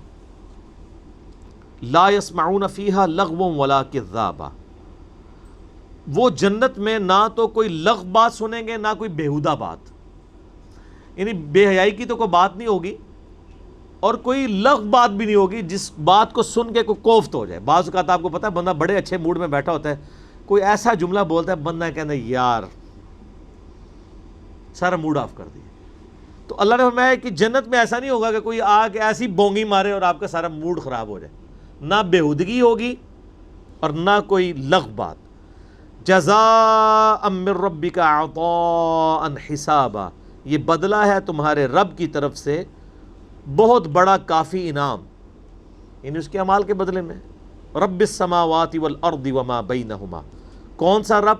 جو آسمانوں کا رب ہے، زمین کا ہے اور جو کچھ ان کے درمیان ہے، سب کا رب ہے. یہ جب بھی قرآن میں ہے نا کہ آسمان زمین اور جو کچھ ان کے، اس سے مراد پوری یونیورس ہوتی ہے. الرحمن، جو کہ رحمان ہے، جس کی رحمت ٹھاٹے مارتے ہوئے سمندر کی مانند ہے. لا یملکون منہ خطابا، قیامت کے دن کسی کی جرت نہیں ہوگی کہ اس سے کوئی بات بھی کر سکے. آپ کے بزرگوں نے تو کہا ہوا ہے کہ جی میں تو اس ٹائم تک جنت میں نہیں جاؤں گا جب تک سارے مرید نہ لے جاؤں. کتنے نہ لے جاؤں؟ جنت نہیں. اچھا آپ دیکھیں دنیا میں کوئی بندہ، ہم جیسا کوئی بندہ کہنا کہ اللہ کے فضل سے ہم نے یہ جو بات کھول کے بیان کی ہے یہ کسی نے نہیں کی ہے، تو کہتے ہیں بڑا آکڑ خان ہے، حالانکہ ہم کسی کی آخرت کا فیصلہ نہیں کر رہے ہوتے. اور بابوں کا جب یہ سنتے ہیں نا کہ وہ کہتے ہیں میں اپنے سارے مرید جنت میں لے کے جاؤں گا، کیا کہتے ہیں سبحان اللہ. اور سب ٹوڑا مغرور تھے وہ ہے. کیا حضرت ابوبکر صدیق نے کبھی دعویٰ کیا ہے کہ میں اس وقت تک جنت میں نہیں جاؤں گا جب تک ساری اپنی آل اولاد نہ لے جاؤں؟ تو تیرے بابے کی کیا اوقات ہے؟ بخاری مسلم کی حدیث ہے، اے میری بیٹی فاطمہ اس پہ نہ کرنا کہ تم اللہ کے نبی کی بیٹی ہو، حالانکہ جنتی عورتوں کی سردار ہے. اگر اللہ نے پکڑ لیا میں تمہارے کام نہیں آؤں گا، میرے مال میں سے جو کچھ مجھ سے لینا ہے وہ لے لو. آخرت کا معاملہ اللہ کے ساتھ ہے. یہ ہمیں سنایا جا رہا تھا، ان کو تو بتا دیا گیا کہ آپ جنتی عورتوں کی سردار ہیں. بخاری مسلم دونوں میں ہے کہ فاطمہ جنتی عورتوں کی سردار ہے، اور ترمذی میں ہے کہ حسن و حسین جنتی نوجوانوں کے سردار ہیں. ان کو تو بتا دیا گیا. سب سے زیادہ سخت بات یہی سمجھائی جا سکتی تھی نا کہ اللہ کے نبی اپنی بیٹی کو سینٹر کر کے آپ کے کان میں تاڑے کنوں کٹ دے گال، تو وہ نکال دی ہے. آپ مجھے بتائیں جو بزرگوں کے بارے میں کہتے ہیں کہ جی وہ جنت میں لے کے جائیں گے، تو آپ لوگوں کو شرم نہیں آتی سبحان اللہ کہتے ہوئے؟ میں کہتا ہوں آندھا کو بات کہہ کے ان کو کہو لعنت اللہ علی الکاذبین، اللہ کی لعنت ہو جھوٹے پہ، کہ جہاں پہ کوئی اللہ سے کلام بھی نہیں کر سکے گا. کئی سال اس طرح گزر جائیں گے، پھر نبی علیہ السلام اللہ تعالیٰ سے جب یعنی گفتگو کا آغاز شروع کریں گے تو پھر کہیں پہ معاملات سیٹل ہوں گے. تو آڈے بابے انہوں کھگڑ بھی نہیں دینا کسی نے، اتنی بڑی بات کرنا. توبہ تو اللہ فرماتا ہے کسی کی جرت نہیں کہ رحمان سے کوئی کلام کرے. یوم یقوم الروح والملائکۃ صفا، اس دن تو فرشتے اور فرشتوں کا سردار روح قدس بھی ہاتھ باندھ کے اللہ تعالیٰ کے سامنے دس بدس کھڑے ہوں گے، عاجزی میں کھڑے ہوں گے، صف بنائے ہوئے ہوں گے. ہاتھ باندھ کے بھی ہاتھ چھوڑ کے بھی. یہ ہاتھ باندھنے والا میں نے ترجمہ خود کیا ہے کیونکہ ہم عموماً ایک عاجزی کا فارم سمجھتے ہیں. یہاں تو الفاظ ہیں کہ وہ صف بنائے کھڑے ہوں گے. سنیوں کو وہ ہاتھ باندھے ہوئے نظر آ رہے ہوں گے، شیعہ کو ہاتھ چھوڑے ہوئے نظر آ رہے ہوں گے. لا یتکلمون الا من اذن لہ الرحمن، ہائے ہائے ہائے، کوئی کلام بھی نہیں کر سکے گا سوائے اس شخص کے کہ جسے رحمان نے ہی اذن دیا ہو. اچھا اللہ سے بولنے کے لیے بھی پہلے اجازت ملی ہوئی ہوگی کہ ہاں تو بول سکتا ہے. کسی کی یہ بھی جرت نہیں ہوگی کہ یا اللہ میں بول سکتا ہوں، نہیں، اتنی بھی نہیں ہوگی کسی کی جرت، سوائے اس کے کہ اللہ تعالیٰ کسی کو کہے کہ ہاں تو بول سکتا ہے، اور وہ کائنات میں ایک شخص کو یہ ٹائٹل ملا ہے، سیدنا امام اعظم محمد رسول اللہ صلی اللہ علیہ وآلہ وسلم، عسیٰ ان یبعثک ربک مقاما محمودا، قریب ہے کہ آپ کا رب آپ کو ایسے مقام پر فائز کرے گا جہاں سب آپ کی تعریف بیان کریں گے۔ اور بخاری مسلم کی حدیث ہے کہ یہ نبی علیہ السلام نے مقام شفاعت کا ذکر کیا کہ اس کا ذکر ہے یہ۔ اچھا ویسے آپ کہتے ہیں وہ قیام الدین تو سارے نبی نفسی نفسی کر رہے ہوں گے، اور ساتھ ہی کہہ رہے ہوتے ہیں ہمارے بزرگ ہمیں جنت میں لے کے جا رہے ہوں گے، تو آٹھے بزرگوں کا مقام نبیوں تو زیادہ ہے، یہی مطلب ہوا نا پھر، اور سر سب کہانی ہے، ٹھیک ہے، بزرگ بھی تو انو ہی رو رہے ہوں گے کہ ہاں جی آپ نے ہمارے ساتھ کیا عقیدے منسوب کر دیے تھے، سوائے جس کو رحمان نے اذن دیا ہو وہ قالا ثوابا، اور وہ بات بھی ٹھیک کرتا ہو۔ یہ بڑی کرٹیکل بات ہے، اللہ نے یہ بھی کہہ دیا کہ اذن کا یہ مطلب نہیں جو مرضی بول دے، بات بھی سیدھی کرے۔ کیا مطلب؟ اللہ پہ دھونس نہیں کسی کی۔ اچھا دنیا میں سفارش کا مطلب پتہ کیا ہوتا ہے؟ کسی کو پکڑ کے کوئی جیل میں ڈال دے، پولیس پکڑ کے لے جائے، محلے کے شریف لوگ جاتے ہیں، کوئی بڑا کونسلر جاتا ہے اور کہتا ہے جی آپ کو غلط فہمی ہوئی ہے، یہ تو بیچارہ ویسے ہی وہاں ان چرسیوں پوٹریوں کے ساتھ بیٹھا تھا، یہ ہے اس طرح کا نہیں تھا، آپ اس کو ویسے ہی ساتھ پکڑ کے لے آئیں، ہم اسے جانتے ہیں، یہ بالکل شریف آدمی ہے، یہی ہوتا ہے نا، تو وہ سفارش مان لی جاتی ہے۔ یہ تو نہیں ہوتا کہ وہ پاؤڈر پی رہا ہو تو اور وہ پھر وہ مان لی جائے سفارش، وہ تو پھر کورٹ میں ہی مقدمہ جاتا ہے۔ اچھا کیا اللہ کو کہہ سکتا ہے کہ یا اللہ تو غلط فہمی ہوئی ہے، ایڑا بندہ پھڑیا جائے نا، یہ بڑا نیک بندہ سی، آپ کو ضرور غلط فہمی ہو سکتی ہے کہ کتنی نورانی شکل ہے، دیکھو نا کتنے سونے نے، چٹی چمڑی، ظاہر ہے جب اے سی والے گھر میں اے سی والی گاڑی میں رہنا ہے، یہ سارے چٹی چمڑی والوں کو ایک دن مزدوری کرائے نا، جون جولائی کی گرمیوں میں یہ جو لوگ روڈ بنا رہے ہوتے ہیں، ان کے ساتھ کسی بزرگ کو اٹیچ کرے نا، پھر اس کی چمڑی چٹی رہ جائے تو میں مانوں گا۔ آپ دیکھ لیں جدھر گرمی زیادہ ہے ادھر کے لوگ کالے ہیں، افریقہ میں آپ دیکھ لیں کالے ہیں لوگ، کو گرمی بہت زیادہ ہے، یہ آپ جنوبی پنجاب کے لوگوں کے رنگ کیوں پکے ہیں؟ گرمی ہے، اور آپ ادھر سوات والی سائڈ پہ اور یہ شمالی علاقہ جات میں آپ کو سفید رنگ کیوں نظر آ رہے ہیں؟ گرمی کم ہے، گورا گورا کیوں ہے؟ کیونکہ گرمی کوئی نہیں ادھر یورپ میں، گورے کو آپ ادھر لے آئے تو 3-4 نسلوں کے بعد وہ بھی کالا ہو جائے گا، اور یہ تعلق موسموں کے ساتھ ہے، ٹھیک ہے۔ اور باقی نورانی شکلیں اللہ معافی دے، ایک فرقے والا کہہ رہا ہوتا ہے اتنی نورانی شکل ہے، دوسرا کہتا ہے لعنت پہ ہی ہے، دیکھ لیں۔ تو یہ صرف ایک دھوکے ہیں لوگوں کو دینے کے لیے نا، شکلوں کے، اور یہ صحیح مسلم حدیث ہے، اللہ تعالیٰ تمہاری شکلوں اور مال کو نہیں دیکھتا، دلوں اور اعمال کو دیکھتا ہے۔ اس شکلوں کو تو ہم دیکھ کے دھوکہ کھاتے ہیں۔ آج ایک بندہ ایک فرقے کو چھوڑ کے دوسرے فرقے میں چلا جائے، لوگ کہیں گے لعنت پہ گئی شکل تھے، اور وہ اسی دن واپس آ جائے تو کہ دیکھو جی نور واپس آ گئے۔ اس کا فیصلہ مقابلہ حسن میں جا کے کروائیں کہ کون خوبصورت ہے، تو آپ کو پتہ چل جائے گا۔ یہ ہمیں سارا فراڈ، شکلوں کے ساتھ کچھ نہیں ہوتا، اعمال کے ساتھ ہوتا ہے۔ تو اللہ تمہارا کہ رحمان سے پھر وہ بات کرے گا تو ٹھیک ٹھیک بات کرے گا۔ اذن کا مطلب یہ نہیں ہے کہ شفاعت بالوجاہت ہے، بلکہ شفاعت بالاذن کا مطلب یہ ہے کہ اللہ تعالیٰ نے اپنے محبوب صلی اللہ علیہ وآلہ وسلم کو یہ پروٹوکول دیا ہے کہ جنت تو اس نے دینی تھی اہل ایمان کو، لیکن نبی کے ہاتھوں سے دلوائی جا رہی ہے۔ کیوں؟ دنیا میں بھی کسی کالج یا یونیورسٹی میں جب کسی کو پرائز دیا جاتا ہے پوزیشن ہولڈر کو، تو وہ دے رہا کون ہوتا ہے؟ کالج کی انتظامیہ، لیکن کسی کو مہمان خصوصی بلایا جاتا ہے، اس کے ہاتھ سے دلوایا جاتا ہے، تو لینے والے کو بھی پتہ ہوتا ہے کہ مہمان خصوصی تو مڈل مین ہے، یہ تو دے تو کالج یونیورسٹی رہے، اس کی عزت افزائی کے لیے۔ تو قیامت کے دن کے مہمان خصوصی نبی صلی اللہ علیہ وآلہ وسلم ہے، لیکن جنت اور دوزخ کا فیصلہ اللہ نے کرنا ہے۔ حتیٰ کہ بخاری مسلم میں حدیث ہے، مجھے اللہ تعالیٰ جب اجازت دے گا تو میرے لیے تعداد مقرر کرے گا، اسی تعداد کے مطابق میں لوگوں کو نکالوں گا، حتیٰ کہ جب میں آخری دفعہ جہنم کی طرف جاؤں گا تو مجھے دوزخ کا فرشتہ کہے گا یا رسول اللہ آپ کی امت میں سے کوئی بھی شخص دوزخ میں نہیں ہے سوائے اس شخص کے کہ جسے قرآن نے روک لیا ہے، اور اب وہ جنت میں نہیں جا سکتا۔ جسے قرآن روک لے اسے اللہ تعالیٰ اور اس کے نبی علیہ السلام دونوں جنت میں نہیں جانے دیں گے۔ قرآن نے کسے روکا ہوا ہے؟ اِنَّهُ مَن يُشْرِكْ بِاللَّهِ فَقَدْ حَرَّمَ اللَّهُ عَلَيْهِ الْجَنَّةَ وَمَأْوَاهُ النَّارُ وَمَا لِلظَّالِمِينَ مِنْ أَنصَارٍ۔ جو اللہ کے ساتھ شرک کرے اللہ نے اس پہ جنت حرام کر دی ہے، اور اس کا ٹھکانہ دوزخ ہے، وہاں پہ اس کا کوئی مددگار نہیں ہوگا۔ حتیٰ کہ بخاری مسلم میں حدیث ہے، اللہ نے ہر نبی کو ایک دعا دی جو اس نے دنیا میں کر لی، اور میں نے اپنی دعا اپنی امت کے لیے سنبھال کے رکھی ہے۔ میں اپنی اس دعا کے ساتھ اپنی امت کے لیے قیامت والے دن شفاعت کروں گا، لیکن میری اس دعا سے میرے ہر امتی کو نفع پہنچے گا سوائے اس شخص کے کہ جس نے شرک کیا ہوا دنیا میں، اس کو میری دعا کا فائدہ نہیں ہوگا۔ اللہم اجرنا من النار۔ ذالک الیوم الحق، یہ قیامت کا دن حق ہے، قائم ہونے والا ہے، یہ آ کر رہے گا، شدنی ہے، اٹل ہے۔ فمن شاء اتخذ الی ربہ مآبا، اب جس کی مرضی ہے تو رب کا راستہ اختیار کر لے، جس کی مرضی نہ کرے جائے جہنم میں جانا ہے کسی نے تو۔ انا انذرناکم عذابا قریبا، بے شک ہم تو اس عذاب جو کہ بہت قریب آ چکا ہے اس سے تمہیں ڈرا رہے ہیں۔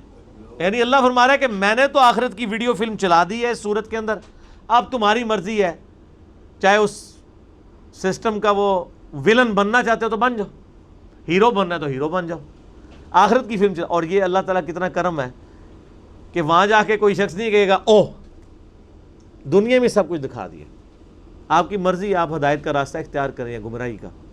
اللہ فرماتا ہے ہم نے تو تمہیں ڈرا دیا ہے اس قریب والے عذاب۔ اچھا اللہ تعالیٰ تو اسے قریب دیکھ رہا ہے نا، کیونکہ اللہ کے لیے تو ٹائم اینڈ سپیس ہے ہی نہیں ہے نا۔ جیسے آپ ہوائی جہاز میں سفر کر رہے ہو نا تو آپ کو 3-4 شہر سامنے نظر آ رہے ہوتے ہیں، ٹرین میں آپ کو 2 گھنٹے بعد شہر آتے ہیں، اتنی بلندی سے آپ دیکھ رہے ہوتے ہیں۔ تو اللہ تعالیٰ تو ٹائم میں ٹریول کر کے دیکھ رہا ہے، اللہ تعالیٰ تو قیامت کو بھی دیکھ رہا ہے۔ اللہ کے لیے حضرت آدم کی پیدائش سے لے کے قیامت کے قائم ہونے تک ایک آنے بعد میں اس کو تو یہ قیامت کا منظر نظر آ رہا ہے جو آپ کو دکھا رہا ہے وہ، کہ یہ ہوگا یہ ہوگا یہ ہوگا۔ تو اللہ فرما رہا ہے بہت قریب والا عذاب ہے جو ہم دیکھ رہے ہیں، قریب کا عذاب دیکھ رہے ہیں۔ بخاری مسلم کی حدیث ہے کہ جو مر گیا اس کی قیامت قائم ہو گئی، مرتے ہی قیامت قائم، تو عذاب تو قریب ہے۔ یوم ینظر المرء ما قدمت یداہ، اس دن ہر شخص دیکھ لے گا جو اس نے اپنے ہاتھوں کی کمائی، اپنا جو اعمال نامہ ہے، جو کرتوت ہیں وہ آگے بھیجے ہوئے تھے، نظر آ جائیں گے۔ سورہ بنی اسرائیل میں آتا ہے نا کہ انسان کہے گا کہ یہ کیسی کتاب ہے، نہ کوئی چھوٹی چیز نے چھوڑی ہے نہ کوئی بڑی چیز، مگر اس کا احاطہ کیا ہوا ہے، نامہ اعمال اس کے سامنے ہوگا۔ وَيَقُولُ الْكَافِرُ يَا لَيْتَنِي كُنْتُ تُرَابًا، اور کافر کہے گا کاش میں مر کے مٹی ہو جاتا۔ کافر سے مراد یہ مودی سرکار نہیں، ہر وہ جس نے چاہے اپنے عمل سے جھٹلایا چاہے اپنے عقیدے سے۔ مسلمانوں کی اکثریت کا بھی یہی حال ہونے والا ہے۔ میں نے بتایا نا کہ مسلم شریف کی حدیث ہے جس نے بندے کے کفر اور اسلام کے درمیان فرق جو ہے وہ نماز ہے، صحیح مسلم 246 کتاب الایمان چیپٹر میں۔ تو یہ کافر سے مراد قطعاً نہ سمجھیں، کفر عربی کا، اردو میں کافر کا مطلب تو کچھ اور ہے، عربی میں کفر کہتے ہیں ناشکری کرنے والے کو، انکار کرنے والے کو۔ جو اپنے عقیدے میں انکار کرے وہ بھی کافر ہے، جو اپنے عمل سے انکار کرے وہ بھی کافر ہے۔ مسلمان بھی کافر ہو سکتا ہے، اور کافر تو کافر ہے ہی ہے۔ مسلمان بھی منافق ہو سکتا ہے، اور منافق تو منافق ہے ہی ہے۔ اللہ تعالیٰ ہمارا ہے کہ وہ کہے گا کاش میں مر کے مٹی ہو جاتا۔ یہ کیوں کہے گا؟ وہ مسلم شریف میں حدیث ہے کہ اللہ تعالیٰ قیامت دن جو ہے نا وہ جانداروں کو ادر دین جو انسان اور جن کے، ان کو بھی زندہ کرے گا۔ حتیٰ کہ صحیح مسلم کے الفاظ ہیں اگر کسی سینگ والی بکری نے کسی بغیر سینگ والی بکری کو مارا ہوگا نا تو انصاف کا دن ہے، اسے بدلہ دلوایا جائے گا۔ وہ اب سینگ والی بکری کے سینگ ختم کر دیے جائیں گے، بغیر سینگ والی بکری کو سینگ دیے جائیں گے کہ تو بدلہ اتار، اور پھر آگے ڈیٹیل مسند احمد میں آتی ہے، پھر اللہ تعالیٰ ان کو ختم کر دے گا ہمیشہ کے لیے۔ سر ہمیشہ کے لیے رہنے کے لیے انسان ہی پیدا ہوا ہے، یہ بڑا خطرناک معاملہ ہے۔ موت آتی تو معاملہ ختم ہو جاتا، جنت یا دوزخ میں رہنے کے لیے۔ اللہم اجرنا من النار۔ تو جب کافر دیکھے گا نا تو کافر کہے گا کاش میں بھی ان جانوروں کی طرح ہمیشہ کے لیے ختم ہو جاتا، جان چھوٹ جاتی۔ صحیح بخاری میں حدیث ہے کہ موت کو میدان محشر میں لا کے مینڈے کی شکل میں قربان کیا جائے گا۔ جنتی ڈرتے ہوئے جنت کے کنارے پہ آئیں گے اور دوست کی خوشی کے ساتھ آئیں گے۔ جب ندا دی جائے گی نا کہ ایک اب بہت بڑی ایکٹیویٹی پرفارم ہونے لگی ہے، تو جنتی اور دوست کی سارے وہ اس سٹیڈیم میں اکٹھے ہو جائیں گے۔ تو وہ دوست کی یہ سوچ رہے ہوں گے کہ شاید کوئی ہماری بھی خلاصی کا معاملہ ہو جائے، اور جنتی ڈر کے آئیں گے کہ شاید کوئی نیا حکم نہ سنایا جا رہا ہو۔ پھر موت جب قتل کی جائے گی نا مینڈے کی شکل میں، تو پھر اناؤنسمنٹ ہوگی کہ اب دوستیوں کے لیے حسرت ہے کہ اب ان کو موت نہیں آئے گی۔ موت نہیں آئے گی تو کیا مطلب ہے سر؟ ہمیشہ کا عذاب۔ استغفر اللہ واتوب الیہ۔ اور جنتیوں کا آ جائے گا تمہیں موت نہیں آئے گی، کیا مطلب؟ ہمیشہ کی نعمتیں، ہمیشہ کی آسائشیں، ٹھیک ہے، تمہارا مقدر۔ لیکن یہ ساری باتیں اسی کے لیے جو اللہ کو سیریس لے۔ اگر نہیں لیں گے تو موت تو آئی جانی ہے اور بعد میں فائدہ کوئی نہیں۔ اللہ تعالیٰ سے دعا ہے جو حق بات میں نے کہی اللہ تعالیٰ ہمارے دلوں میں راسخ فرمائے۔ اگر جس بات میں میرے منہ سے کوئی غلط بات نکل گئی تو اللہ تعالیٰ ہمارے دلوں سے معاف کر دے۔ اللہم صلی علی محمد وعلی آل محمد کما صلیت علی ابراہیم وعلی آل ابراہیم انک حمید مجید۔ اللہم بارک علی محمد وعلی آل محمد کما بارکت علی ابراہیم وعلی آل ابراہیم انک حمید مجید۔ اللہم اجرنا من النار، اللہم اجرنا من النار، اللہم اجرنا من النار۔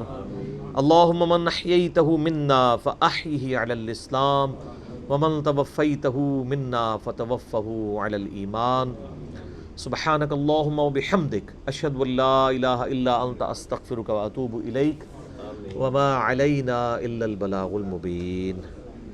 جزاکم اللہ خیرا۔